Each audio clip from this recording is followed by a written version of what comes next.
Martial arts teaches you discipline, respect, and self-control. What they don't tell you is that it also teaches you how to spot weakness, read body language, and know when someone's lying to your face. Skills that came in handy when I walked in on my husband banging our front desk manager on the desk of the dojo we built together. My name is Darlene Swanson. I'm 41 and a third-degree black belt in Shotokan karate, born and raised in Austin, Texas, where the heat makes you tough and the people make you tougher. Married to Derick Walsh for 14 years.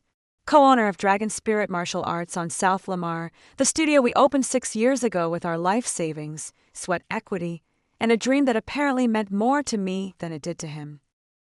Before we get into this mess, hit that subscribe button.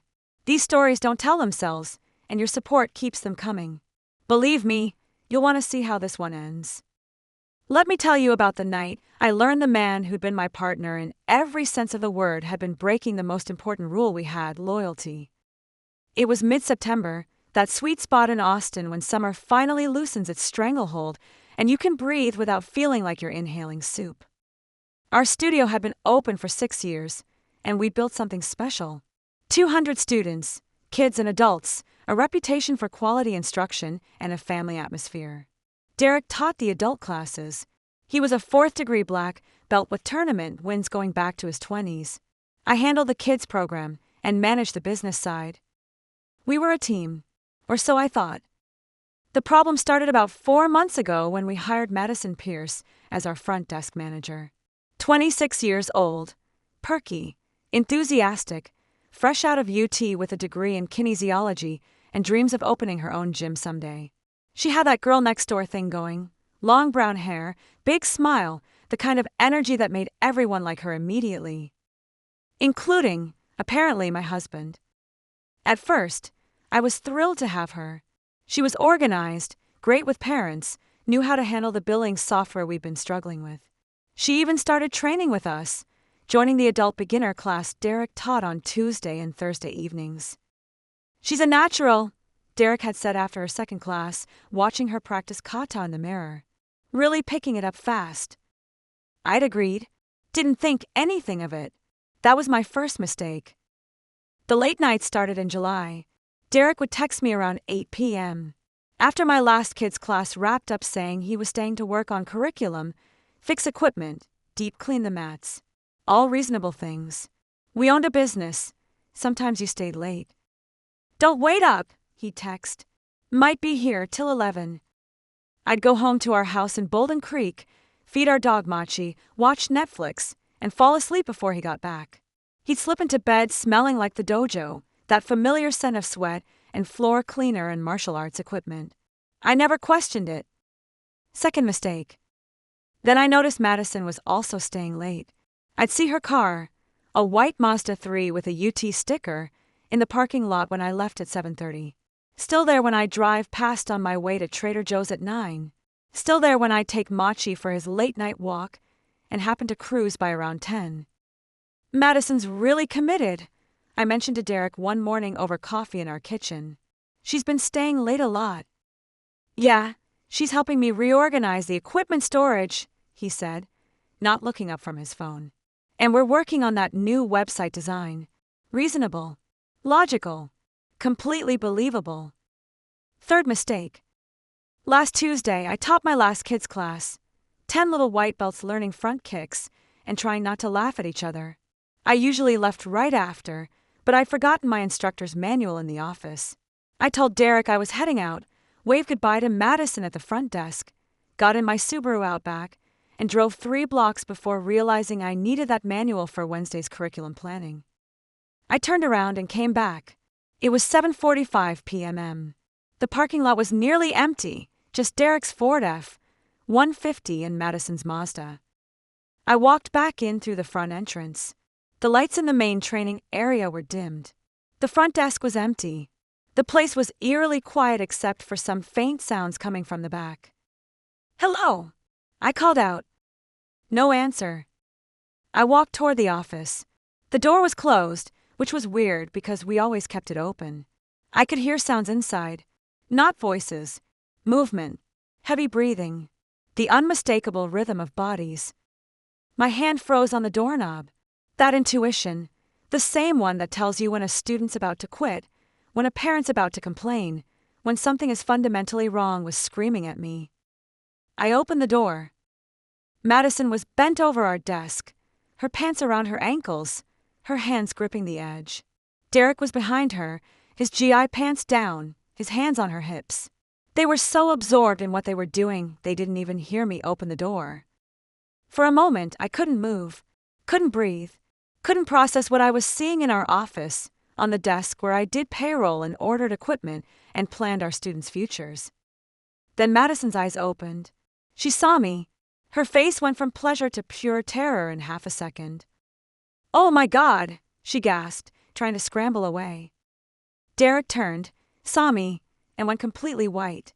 He pulled up his pants, so fast he almost tripped. "Darlene, don't." My voice came out flat, dead. "Don't say a fucking word." Madison was crying, pulling up her pants, trying to cover herself. "I'm so sorry, I'm so sorry."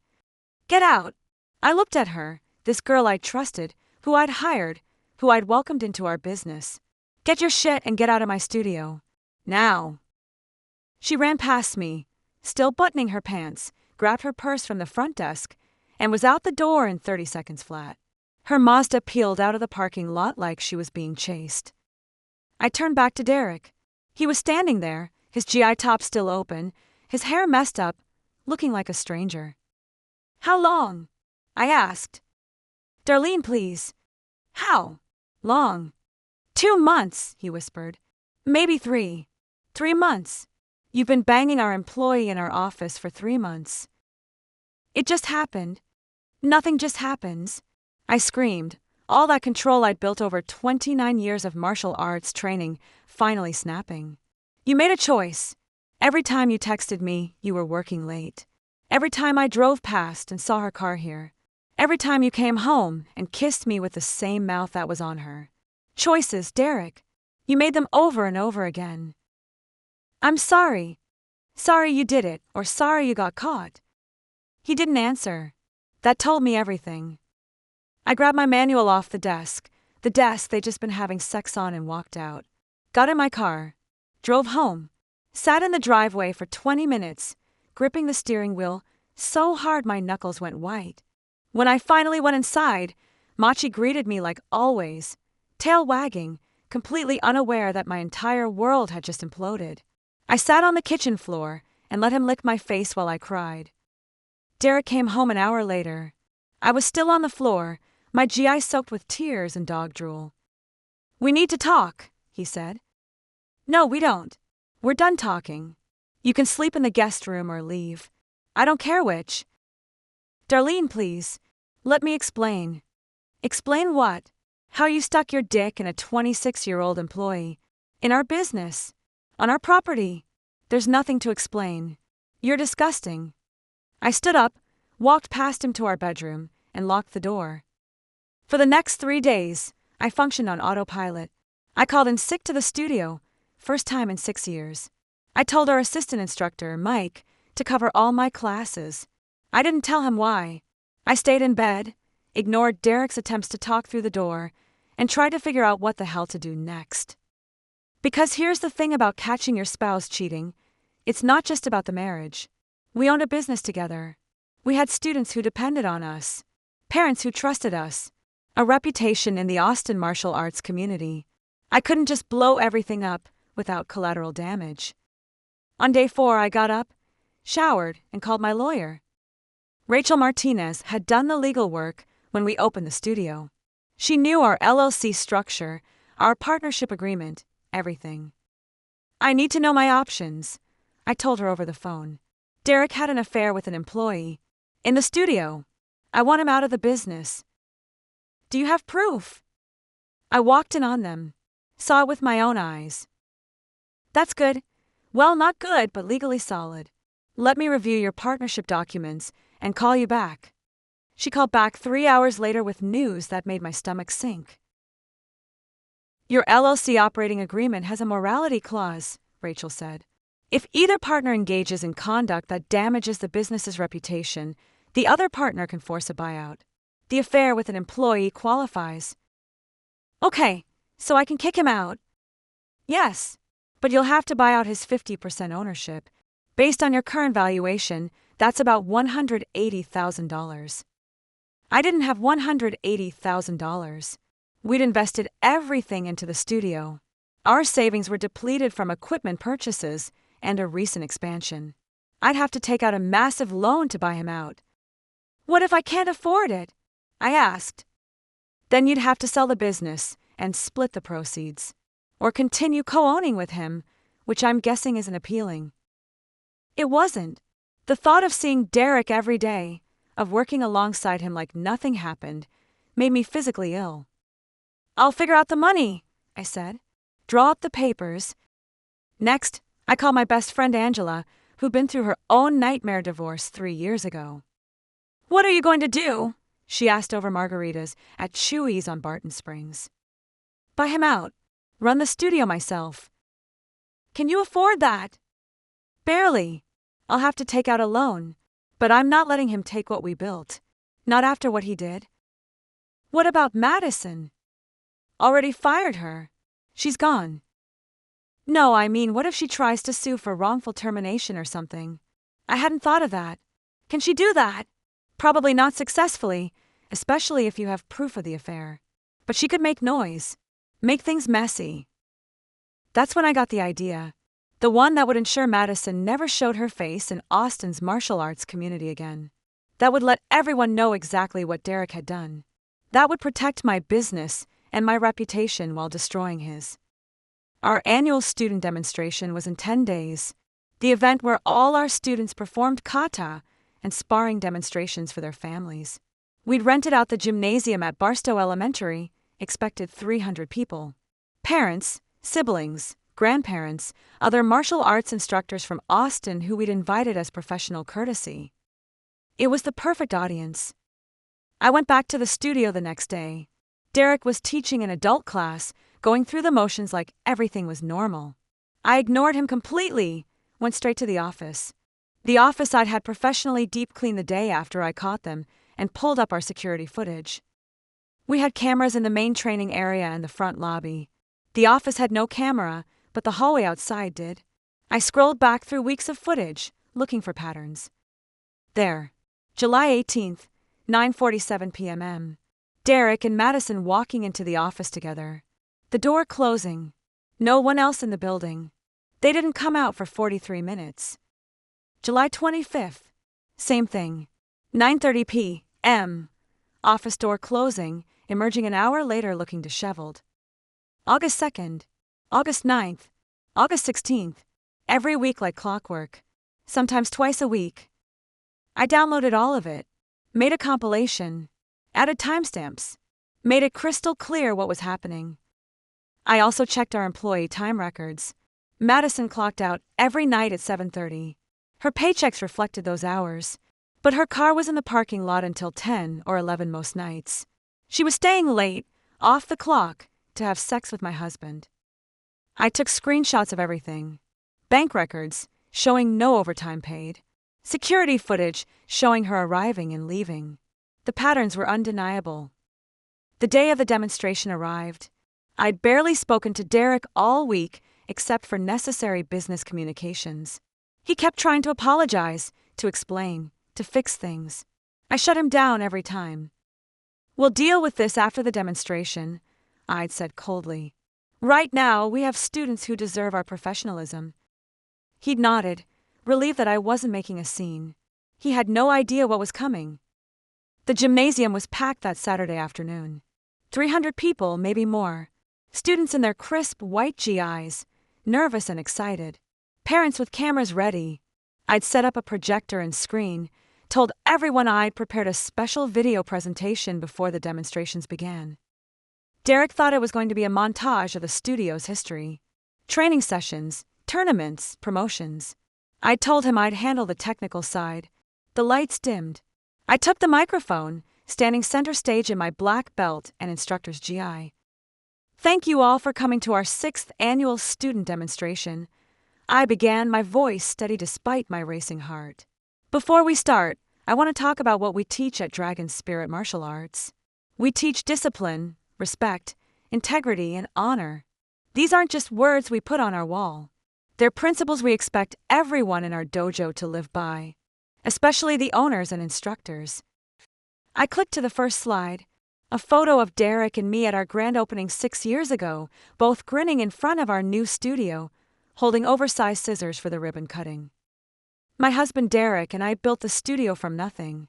We invested our life savings. We promised each other and our students that we'd maintain the highest standards of character and conduct. Next slide. The security footage. Timestamped. July 18th, 9:47 p.m. Derick and Madison entering the office. The door closing.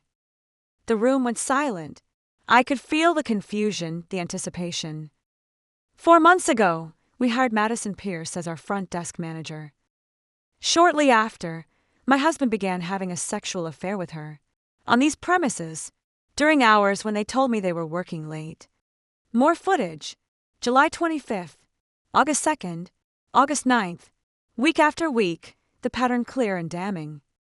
I heard gasps, whispers. Someone said, "Oh my God." Last Tuesday, I walked in on them having sex in our office.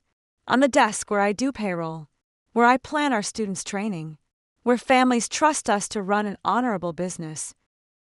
I found Derick in the crowd. His face had gone from white to red to white again. He looked like he might vomit. Some of the teenage students near him were staring at him with disgust and shock. Madison wasn't there. Thank God she'd had the sense to stay away, but several parents who knew her were shaking their heads. "I'm sharing this publicly because I believe in transparency," I continued. "Our students and families deserve to know what kind of character their instructors have. They deserve to know that when they trust us with their children, their money, and their time, we honor that trust." I clicked to the next slide. Legal documents. Effective immediately, I am exercising the morality clause in our partnership agreement to remove Derick Walsh as co-owner of Dragon Spirit Martial Arts. He will no longer be teaching here. He will have no involvement in this studio moving forward. The room erupted. Parents talking over each other. Students asking questions. Derick stood frozen, like he wanted to run but couldn't move. For those concerned about the stability of the studio, don't be. Mike Flores, our senior instructor, will be taking over the adult program. I'll continue running the kids program and the business operations. Any student who wishes to leave will receive a full refund, no questions asked. For those who stay, I promise you the same quality instruction and the integrity you've always deserved. I set down the microphone and walked off the floor, leaving 300 people in chaos. My phone started blowing up before I even got to my car. I ignored it, drove to Zilker Park, sat by Barton Springs, and watched the water for 2 hours while I processed what I'd just done. I'd nuked my marriage in front of 300 people. I'd destroyed Derick's reputation in the Austin martial arts community. I'd made sure everyone knew exactly what he'd done. And I felt no regret. None. Only relief. That was 4 months ago. The fallout was nuclear. Derick signed the buyout papers within 2 weeks. He had no choice. I took out a $180,000 business loan to buy his half. It nearly bankrupted me, but Dragon Spirit was mine. About 30 students left initially, some because they were uncomfortable with the drama, some because they were loyal to Derick. But we gained 40 new students within a month. Apparently, word spread about the woman who'd publicly called out her cheating husband, and people respected the hell out of it. Derick tried to open his own studio in Round Rock, called it Walsh Martial Arts Academy. He couldn't get students. Other instructors in the Austin community wouldn't work with him. His reputation was toast. Last I heard, he closed after 3 months and moved to Houston, starting over where no one knew his name. Madison disappeared completely, deleted all her social media, heard from a mutual friend she moved to California. Good luck to her out there. As for me, I'm running the best martial arts studio in Austin. We just hit 260 students. Mike is an incredible head instructor for adults. I promoted 2 more black belts to teaching positions. Started a women's self-defense program that's become wildly popular. The divorce finalized last month. I kept the house, the dog, and my dignity. Last week, a new student joined our adult class. Robert, 38, high school history teacher, kind smile, respectful attitude. After class, he asked if I'd maybe want to grab coffee and talk about martial arts philosophy. I said yes. I don't know where it'll go, but I know this. I'm 41 years old, running a business I love, teaching an art that shaped who I am, and I'm done accepting anything less than absolute loyalty and respect. Derick thought he could have it all. The wife, the business, the side piece. He learned the hard way that some women fight back. And in martial arts, I've been training my whole life. If this story resonated with you, smash that like button and subscribe for more stories about women who refuse to be disrespected. Drop a comment if you've ever had to burn it all down to rebuild something better. And remember, sometimes the strongest move is the one nobody sees coming. Here's a suggestion for another video to watch.